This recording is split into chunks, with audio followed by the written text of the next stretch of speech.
Hey y'all, just wanted to make this quick video here as the sun sets in Puerto Vallarta, Guadalajara. Oh no, we're in Jalisco. Guadalajara is another city in Mexico here. The sun just set.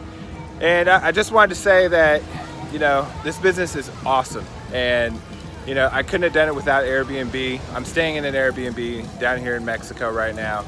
And, you know, if you haven't made the decision to open up new properties yet, go for it.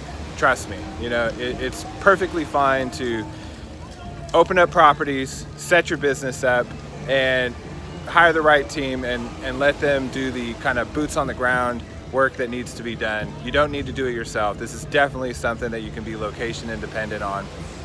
Case in point today, I had 2 guests call me with maintenance issues and we were able to resolve it all over the phone because I have a good team in place where the properties are. And so this is Nathan Rice signing out here, Puerto Vallarta, Mexico, and I hope you have a good one.